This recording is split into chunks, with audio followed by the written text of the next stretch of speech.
Hello everybody, welcome back to Game Bros Stations for the Game BroCast and another Ducktales review, but this time, the season finale. What an amazing event we got. Amazing indeed, and Jared's here too. Hi Jet, say hello. Hi everyone.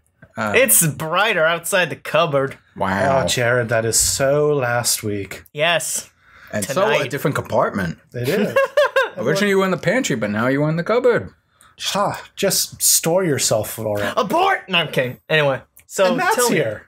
Yes, I'm here. Hello. We saw the finale. Tell us about it, Mark. We did. Everyone's upset and about to part their separate ways. Donald decides to try and cheer the boys up by telling them they'll actually move to Cape Suzette like they were trying, well, not trying to, but, going to in the first episode, sort of. Webby and Launchpad try and do a parent trap pity party thing to try and get everyone back together and see the error of their ways. Mrs. Beakley joins in the fun. Then all the while, Lena, who is still possessed by Magica, goes into Scrooge's house and tries to put Scrooge to sleep, but Scrooge is so pathetic, Magica quite honestly doesn't know what to do with the poor guy. To the point where she honestly thinks it's an elaborate ruse by her age-old enemy. Well, it turns out that it's not a ruse, and Scrooge is depressed and has accumulated an amazing amount of pizza boxes, soda cans, and a possum. Just throwing it out there. When you're depressed, possum, top tier. Possum out, bro. Possum out, bro. Are you two a duck that is insanely rich and made a throne literally out of pizza boxes that still has pizza in them? Get a possum. Get 5. Get a whole family of possums. 1%, only 1% depression can afford possums. Dude, you guys gotta hang out with your possum posse. Possum posse, exactly. Well, eventually Scrooge keeps spilling the formula that's supposed to put him asleep so Magic can get her hands on the dime. So she just straight up, karate kicks him, takes the dime, and resurrects herself in all her glory, and begins stealing everyone's shadows and makes herself a throne of money, because that's better than a throne of pizza boxes, as she blows up the money bin. Everyone tries to go and... While the shadows are being stolen, pretty much a lot of characters we've seen in the past come back and have their shadows stolen. Glumgold refuses to give his up, but, gets quite literally dunked on by the ocean. Cursey me! Splash. Yeah, and then Gizmo Duck tries to get his suit, but the shadow actually takes it, which was kind of cool. That was actually... So, Magica's large and in charge, and Scrooge is actually imprisoned in the number 1 dime, just like she sort of was all those years ago. And we also find out that Lena is actually nothing more than Magica's own shadow, which kind of, I suppose, technically gets confusing, but even she pretty much just says it's magic and, shut up. Is it fair to say it gets very Kingdom Hearts-ish today? It kind of got a little Kingdom Hearts-ish. Which today. I don't think of as a down point at all, because it was cool. I but do. We'll get into that later, though. Continue, Mark. Sorry. Mm-hmm. We decide once again that for some reason no one can understand Donald Duck, despite the fact that I feel like I've been able to understand Donald Duck fine all these years, and now they're just actually making sure he actually doesn't say anything intelligible. So they give him the Barks modulator, which is a nod to the fact that in the comics you can't really do, Donald Duck's speech patterns typed out, so he just speaks normally. So yeah, there's a fun little nod to the creator there. The family all goes and tries and gets the dime back. They succeed after the triplets find out that Lena is actually Magica's shadow, and it looks like friendship's going to win as the friendship bracelet's going to save them, but no, because yes, yes, death to friendship. And thankfully, in the grand scheme of things, Scrooge is broken out by Magica blasting the dime, and Magica isn't a one-and-done villain. Thank goodness. She survived the ordeal, though now without apparently any of her magic powers, relying just on her old smoke bombs from past incarnations of the character. Some would say she got dispelled. Ooh, Jared, that's terrible. I know it is. Ha!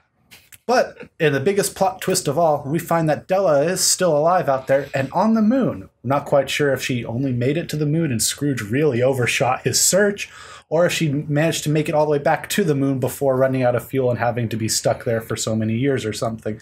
Either way, Season 2 might have some more mysteries left in it yet. You guys, what did you think of this episode? So personally for me, I thought this was a great season finale. The family has come a long way, and last episode, it was semi-clear that this is what they were setting up for, though. That comic book that comic book panel that you mentioned of him being Scrooge being sulky and possibly villainous. And we saw a little tinge of that when he like threw some of his stuff on the fire.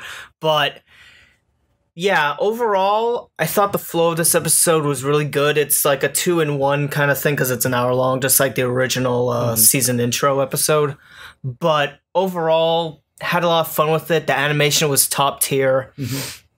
I thought the comedy that they used was well written. I had a lot of fun with it. Like I mentioned, it gets very Kingdom Heartsy because she literally steals shadows and makes a shadow vortex. And they don't have yellow eyes, but they have red eyes, and they're very inky, and several characters fight an amalgamation of a bunch of them just jammed together. That's just like fighting flubber blob shadow shit. It really starts looking like the stuff we've seen in the Kingdom Hearts 3 trailer with the Swarmen in the Aqua Store. You're just kind of like, damn, you're just auditioning Ducktales for Kingdom Hearts 3, aren't you? Which would surprise me if that happened, but I'm not assuming anything. But still, overall, I had a lot of fun with it. I'm also very happy Magica isn't a one and done. I mean, she's iconic. Like, she's one of the iconic characters. Killing her off, getting rid of her, resealing her, at least for right now, would be a terrible mistake. And Matt, your thoughts? It was okay. Gasp. I am partially kidding. Actually, no, I thought it was a pretty solid finale episode. I was actually glad because we talked about this multiple times, even in previous broadcasts we did with some of the commenters saying I was afraid that the two overall story arcs weren't really well meshed together. But this episode did alleviate that. It did make sense to me how both their storylines kind of converged. Maybe it was a little more disjointed than I would have liked it, but it still worked for me overall for the narrative. And actually, I didn't really get a Kingdom Hearts vibe from this. I got more of a Gecko Moria vibe from One Piece from this. Yeah, so desu. I forgot about him. Because I was thinking to myself, like, she was going to steal all the shadows, and I was partially wondering in my head, oh, is she going to let the sun rise and then all the people who don't have their shadows will just disappear or something? That might be too much on the nose of what Gecko Moria does, but I thought it would have been something kind of in that vein where it's like the shadows become tangible and the people just kind of become trapped in wherever. Basically what she did to Lena in a way. Sort of. That's what I was kind of half expecting. But then it was just like, oh no, we just need cannon fodder, so we're just going to copy your shadows. Has nothing to do with your vitality at all. It's just... we're just taking it for now, and we just need something to fight. So that's pretty much all that came down to. Yeah, no, I thought the overall story was fine. The whole Lena thing, her not actually being like quote unquote blood related, but kind of like a variant clone of Magica.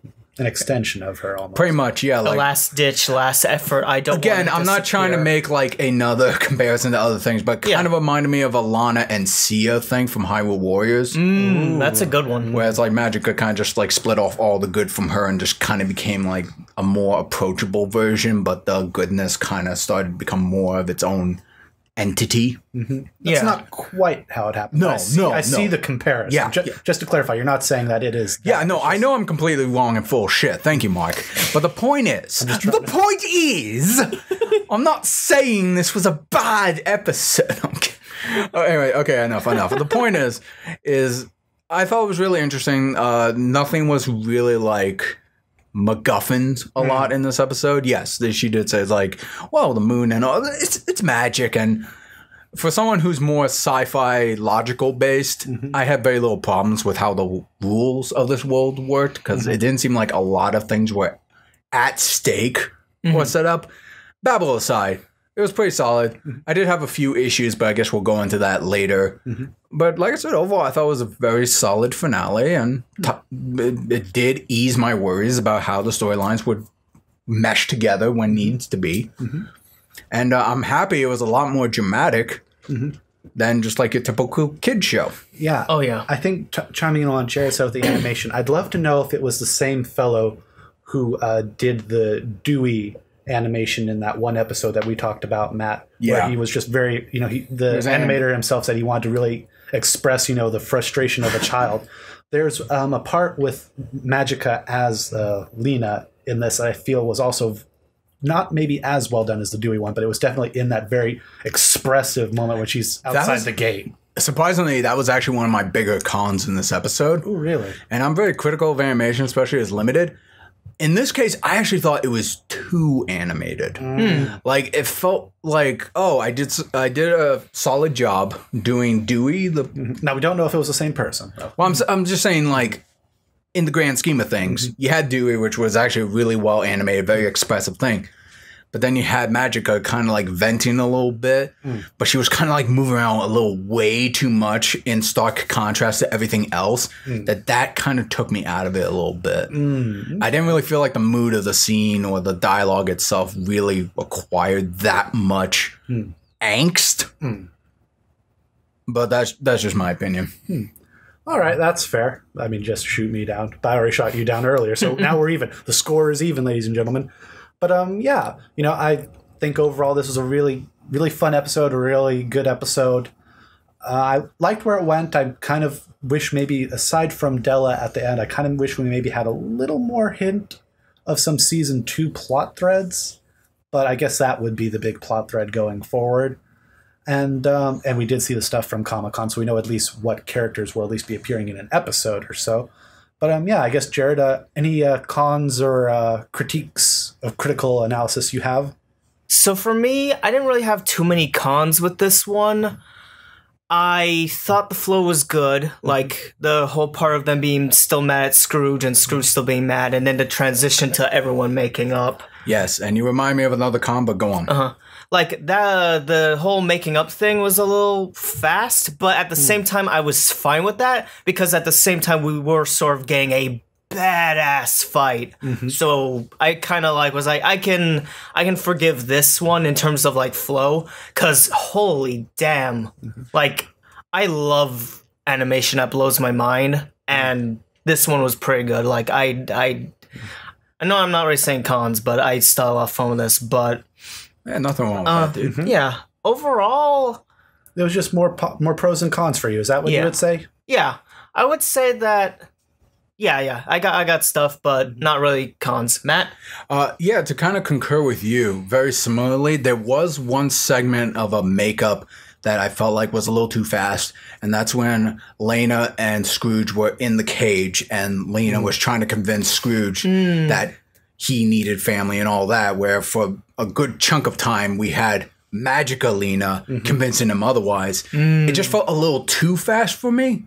I still felt it and I still understood it, but I felt like we could have had maybe 10 or 20 more seconds of more slower burn convincing. That's a fair point. That's where I agree with you. As far as like the family making up and stuff, I thought it was fine compared to that scene. So, but no, I agree with you. Okay. Well then, Matt, any critical or any cons for you, or things maybe you wish had been done a little differently besides that? Well, like I said, those were the really only two big things. The over animation on the Lena ranting thing was my bigger one, and the whole like convincing Scrooge, no, you need family now. That's the other one. Yeah. But both of them are kind of minor. They didn't ruin the episode for me. And I just thought it was, again, I like how serious the whole episode was. Even Launchpad himself made a couple of jokes that I did like. Yeah. Which I guess this is another con. I'm kind of tired of them shoving it down my face that Darkwing Duck is a cartoon show in this world. Darkwing Duck's a cartoon show in this world. It's like, yes, I know. It's not a shared world. I get it. Okay, you don't have to keep reminding me. The tales of a... But that's just me personally.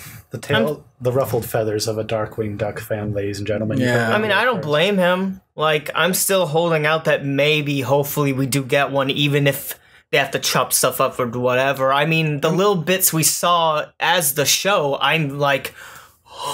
and based off like the thing in the beginning with the whole like going to this place I always forget the name of, Cape Suzette. Yeah, they're hinting that the world of Tailspin does exist in this shared world. So that's connection, and I think that's pretty cool. I just wish Darkwing Duck was that, not as a Futurama Simpsons thing where it's like, in this world that's considered a TV show, and vice versa in their world. Oh yeah, I actually forgot about that.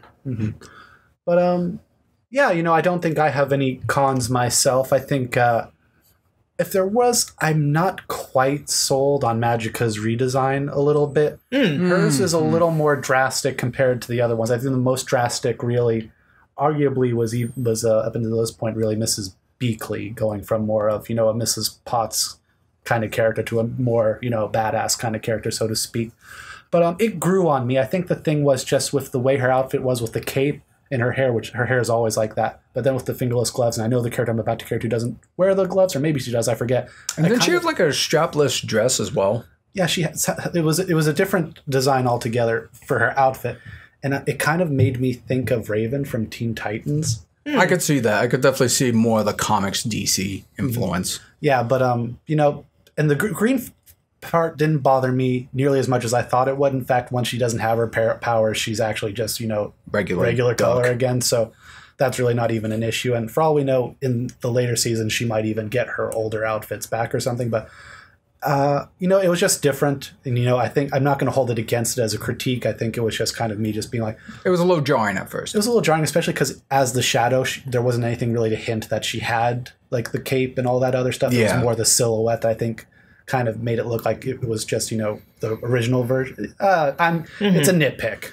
No, that's fine, we all. For me, the eyes stood out the most. Like, I actually really like how they did her eyes, just because it's complete...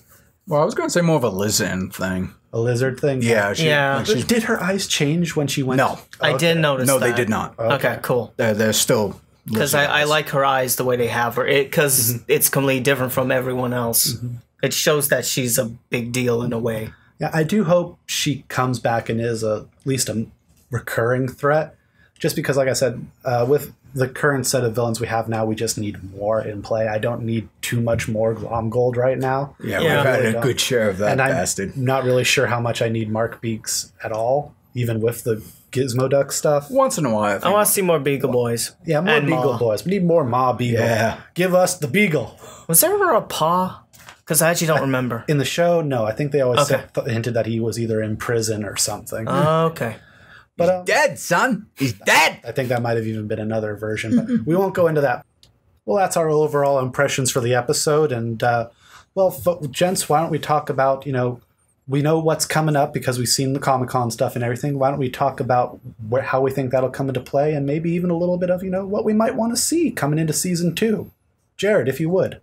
So, I know the Three Caballeros are a thing, whether cameo or recurring, I don't know, but I love their redesigns. They look so good. Very solid. Like Magica a little bit's kind of, but so far all redesigns I've seen I've really liked. I'm okay with Magica though. Again, those eyes, damn. Oh, yeah. But there's some characters coming from the comics, and admittedly, I've actually never read a single Ducktales in my life, which is why when you brought up that whole Scrooge villainy thing from last time, I was like, oh, damn, that was a thing. Because sheesh. But, yeah, I don't know too much of what's coming up, but I am happy that Season 2 is going to be a thing, because, in my opinion... There's only a few gems out there in terms of shows for younger audiences or cartoons in general. Especially reboots. Yeah. I don't want to... That's another... Yeah. Especially reboots. But I'm happy this one is still going. I'm happy that it's, as far as I know, doing well. And I'm excited for more. So that's my thoughts on that. All right. Jared just wants more duck on that plate. Matt. Woohoo. But yeah, kind of like mirroring a little bit what Jared says. Mark and I, we talked about the Three Caballeros and a few other characters that you recognized from all that. And I'm just really excited to see where it goes. It looks like based off the end credits, I don't know why I air quoted there, but it looks like the next season will probably focus more on Della, which I think is appropriate. We did talk a little bit off screen saying she's on the moon. Or how long has she been there for? It's like Scrooge and the others, they sent out teams and never bothered to look right next door. And yeah. But Jared and I kind of speculate here saying maybe she was lost in space. She did find a way to make herself back, but then just as she was about to get back to Earth, she ran out of fuel or something and was marooned on the moon. And maybe this was relatively recently this happened. So it's all speculation. And that would explain why in the scene we see her, you know, trying to at least fix some manner of communication or signal from Earth. So, I mean, yeah, that's a good theory. Yeah, and plus, Jared, you brought up the wormhole thing, so that could tie that into it Yeah, as well. because the whole thing of her disappearances involved that space storm, and when I hear space storm, my mind eventually goes to like time travel or being teleported into like other space and then maybe coming back. Sort of Ant-Man-y, like you mentioned off screen, Yeah, but just less actual allotted time. and then eventually somehow on the moon. I do like the detail they added, though, to add on to that point real quick. If you notice, her hair is really long in the back, so she's been out there for a long time, clearly. At least a year or two in allotted time. Yeah. Like, we don't know if the time is convoluted in Lordran or not, but at least in terms of how she looks, the longer hair was a good touch to show, yeah, she's been gone for a while. Yeah, no, they didn't do the whole, like, oh, damn, I was going to make a animated movie reference where it's like, we keep getting sequels, but all the characters always look the same. Oh, yeah. You get what I mean. Yeah. But, yeah, was there anything that you saw hinted or anything like that excited you? I think just because we keep mentioning the Three Caballeros, I think I'd be willing to bet maybe 1-2 episodes, but the fact that they're in it leads me to believe we might be getting a little bit more actual, you know, adventure or a little more world traveling than we kind of have. Sometimes it's been playing more close to home in Duckburg and then the mansion than it has been on the bigger stuff. So I'm thinking at least in the next season, if they're going to be involved, at least even in one episode, there will at least be, you know, going to South and Latin America, going here, going there, and really having a little bit more of the adventure stuff I think a lot of people look forward to in this series. That just made me excited for maybe, obviously not a redone song, because I love the song. I think the song is still pretty damn good for an update. But that makes me excited for maybe a reanimated intro, just with some more hints of what we're about to see. Because we did never see that King Tut bird, did we? did. No, we did? You just, you might not. I was in the cupboard? You were locked away. You were in the closet. But we didn't see the safari and the rhino thing, so who knows? No. Maybe they're going on safari next season. Oh, Who that'd knows? be cool. I'd be cool with that. I'd be cool with anything, honestly. Really, I mean, I'd be down for just even. I'd be down for anything. I think the show has earned my, you know, trust and patience as a viewer that I'm just willing to say, hey, you know what? You guys clearly have a plan and you know what you're doing. Let's just see what you got for season 2. Make it bigger, make it better, do the works. I'm on board. Yep. So aside from obviously what we might be getting from season 2 with the San Diego thing, let me ask you guys this now. Whether it's the second half of season 2 or maybe even season 3, if we can get there, what do you want to see in DuckTales? I think I'd like to see them really solidify some of the other, like we mentioned Cape Suzette, and I think even we mentioned in conversation here, you know, Goof Troop, you know, I know from a production standpoint they said no, you can't use Mickey, but could Max or Goofy show up at one point? If they have Max and Goofy in it, will Pete be the Goof Troop Pete, or will he be, you know, kind of just, you know, Disney Pete. Another version of Pete or something where he's, you know, He's a pirate. or he's a pirate in this episode, but then he's a sheriff in another episode, you know. He's the leader of the Musketeers in another episode. Yeah, you know, it'd be interesting to see where that goes. And yeah, you know, I'm just that's a tough question, Matt. I don't know. Because I have one in mind, but I want to see what's your answer, Jared? What Just would to you add on like to that see? real quick with Mark's thing about the different Pete's, if we got a time travel thing and it's all Steamboat Willie themed and I don't stuff know with if they'd everyone, go that I don't think so either. But if they did, I would be down for that because Steamboat Willie style always looks cool. But yeah, for me, my thinking is I'm assuming bits and pieces that make up a third of next season is going to be dedicated to Della. I'm assuming another third would be Magica doing stuff and or other recurring villains. And the other third could honestly be anything we've kind of seen but amped up, like maybe another angry light bulb robot or something. Maybe Mark Zuckerduck again or whatever. Honestly, the other thing I like, Lena's technically not gone. She's technically now part of Webby's shadow. She's now Webby's shadow, which is actually kind of cool. Like, if they do some combo stuff with that, or like, you know, like... do like a mini storyline where they try to find her tangible body. Yeah. tangible body, or she does like shadow protection shields or something. Or heck, maybe even the scientist guy will come out with a contraption to make her into that could be cool. physical form again. Could be interesting, yeah. And, that could be cool. You know, I actually need to change mine because if Magica is now much weaker, does she have to make alliances, and maybe that be a gateway for us introducing other newer villains or older returning villains into the series? Her seeking out different allies. And Legion of Doom. Legion, kind I was just thinking of that. At least with Fowl or something, you know. But yeah, Matt, you're give us your big one. Give us the hot take. So I've kind of talked about this before. I think behind all the BroCast, I don't know if I mentioned it on previous episodes, but for me personally, and I have no attachment to this show or anything like that, but I just kind of want to see it in sheer power and gravitas this guy would have. I am not a Tailspin fan or watcher of all that, but I want to see Scrooge McDuck have a rival business competitor with Shere Khan. The tail spinning. Yes. Yes. I want to see Shere Khan kind of become like another antagonist that's quite different from like the Glom's Gold, the Eagle Boys. The Mark Zuckerduck. Yeah, the Zuckerbird. Mark's Beaks and all that. And just to like see if they could find like a very presenting voice for that guy, because Benedict Cumberbatch. I would assume Corey Burton would take over. Corey Burton would be a good replacement, because I know the late I forget the guy's name who originally voiced him, but he was also like Frollo and Hunchback of Notre Dame. He wasn't the original, but he had taken over a long time. He I'm talking about the TV show. Yeah, he voiced him in the TV show. He passed away a few years ago, I believe. So I would bet my money the role goes to Corey Burton. Corey Burton or someone with that same gravitas. I would love to see that. And I know it's like, we don't know, we get a Tailspin spin-off or something like that, no pun intended. But that's what I want to say. I want to see Scrooge really go toe-to-toe with someone who's kind of like in a slightly different league than he is in terms of personality and presence, and really try to push him more in that world. So I know a lot of the characters are mainly voice actors and some legends, some prevalent and whatnot. But with Scrooge, we got David Tennant, you know, big star. I believe Donald, normal voice, was Don Cheadle, also a big star. Quote unquote normal voice. Yeah. That's why you sounded like War Machine. Best Captain Planet. But and I turned him into a fucking tree.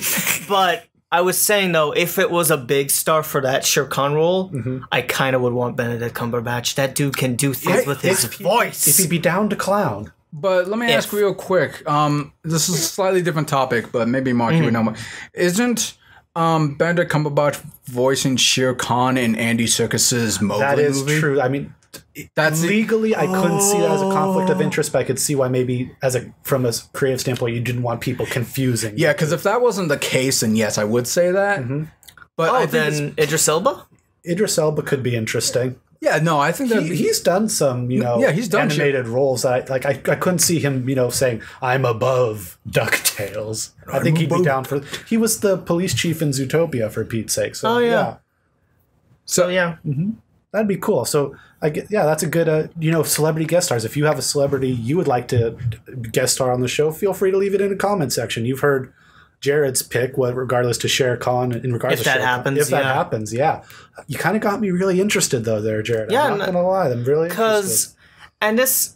What's an outside thing, but I'm going to mention it. They kind of advertised that Don Cheadle thing a lot on Twitter and YouTube. They kind of did, Yeah. to the point where I kind of spoiled it for me a little bit. Like, I appreciated it still, especially because they only showed a little bit, not the full performance, thank God.